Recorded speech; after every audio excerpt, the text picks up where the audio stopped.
The rival turned, and what happened in her face in that moment was not fear. It was the specific confusion of someone who recognizes a face attached to the wrong context. She knew the siren. They had been in proximity for weeks. She had spoken to her twice, briefly, in the kind of social transactions that harbor towns produce between people who occupy the same spaces. She was working in real time to construct a reason that made sense. The siren watched her arrive at the construction in the only way available, by speaking it aloud. "I heard something," the rival said, "from the direction of the harbor." "The rigging carries at night," the wyver said, "when the wind is off the water." The rival looked past her, toward the moored boats, toward the dark where she had thought the sound was coming from. "I thought it was coming from further out," she said. "It was," the siren said. This was true. She did not add anything to it. The rival looked at her with the expression of a person who has been given an answer that accounts for the question and does not account for the question. The siren understood that she would not finish constructing it. She had thought, in the weeks of preparation, that this moment would require a decision.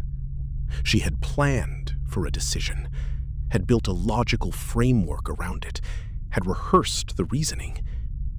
What she discovered, standing 6 feet from the rival at the end of the dock, with the water on 3 sides, was that the decision had already been made. It had been made at the table with the small notebook. It had been made every morning she had opened that notebook instead of the harbor ledger. It had been made the 3 times she had let the administrator walk home. She was not making a decision now. She was completing one. She used the voice for the last time that night, not as an instrument, not aimed at anything, as a finality, a sound that makes the space between standing and moving feel like the same thing. The rival stepped forward. The harbor did not notice. This was the thing she registered first in the long moment afterward.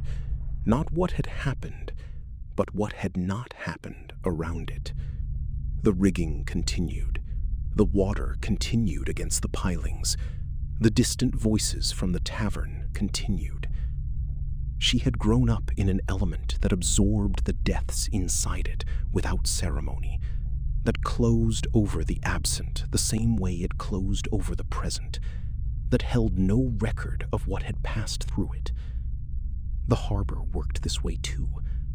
The surface and the deep had more in common than she had understood when she arrived.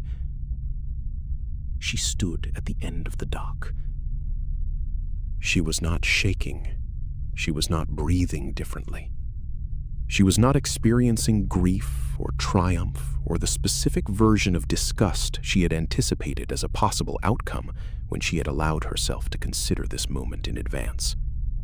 What she was experiencing was something she did not have an immediate word for. A stillness that was not the absence of feeling, but the presence of something completed. A door that had been open for weeks had closed. The closing had weight. She was aware of the weight. She was not going to put it down.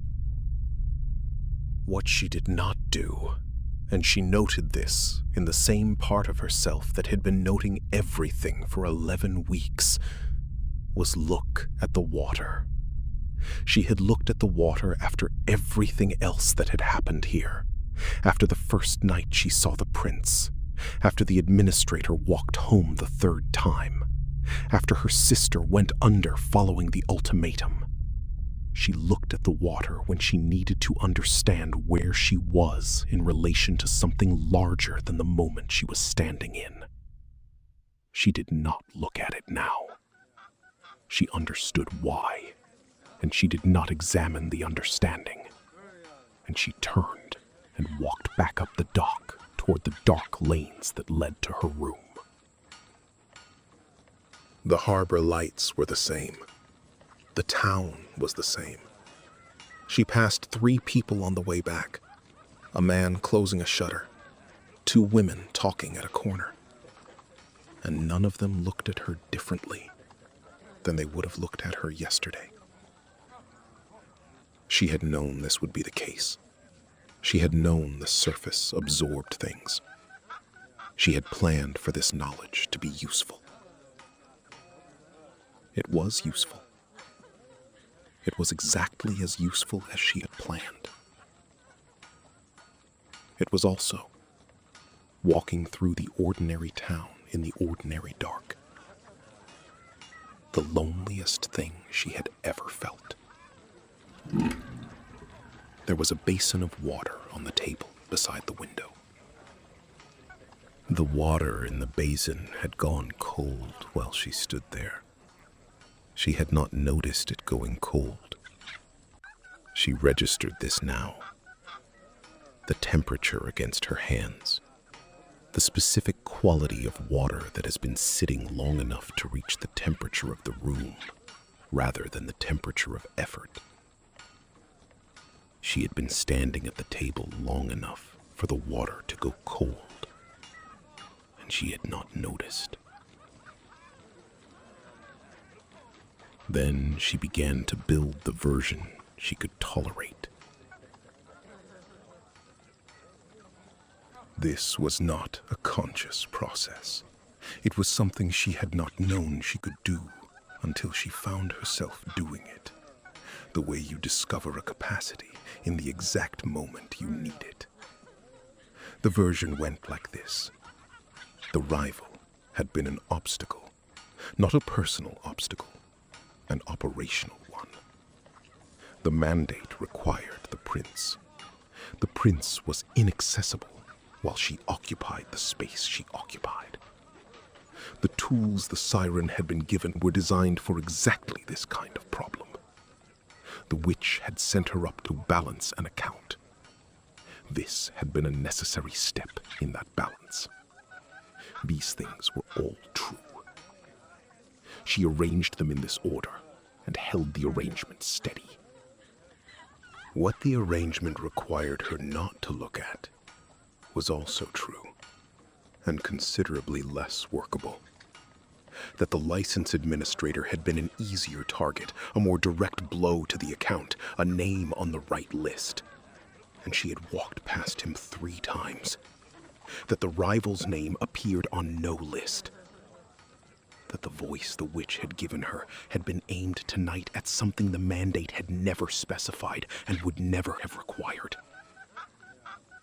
The siren looked at this for exactly as long as it took to understand that she was not going to be able to use it. Then she set it aside, the way you set aside information that is accurate, but not actionable. She emptied the basin out the window. She put it back in its place on the table. The version she could tolerate was not a lie. It was a selection. The water had gone cold. She had made a selection. She put the basin down.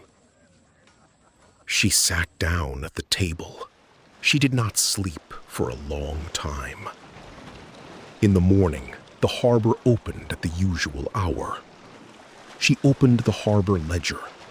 She looked at the entry she had made 3 days ago, the last one before the decision on Wednesday, the last one that had been purely operational. The ink had dried evenly. The page did not feel different from the pages before it. Objects did not register what happened around them. This was something she had known about objects, and had not, until this morning, needed to find comfort in. She picked up the small notebook. She looked at it for a moment. The cover, the 2 coins it had cost, the 3 weeks of entries inside it. Then she closed it and put it in the bottom of the bag she kept under the bed. She did not throw it away. She simply put it somewhere she would not see it on the table every morning. The next name in the harbor ledger was the Prince. She had known this. She had been working toward this name since the first night in the harbor. Everything that had happened in the 11 weeks between then and now had happened inside a story that was always going to arrive here. The mandate had been built around this name. The title mechanism required this name. The account that the sea had been keeping for 3 generations closed at this name. She knew now, something she had not known when she arrived. She knew what the tools felt like when used for a purpose they were not designed for. She knew the difference, physical, specific, the kind of knowledge that lives in the body rather than the mind. Between executing something the mandate required and executing something she had decided to require. The logic had worked on Wednesday. She had used it. It had produced a result that was now in the bottom of the bag under the bed.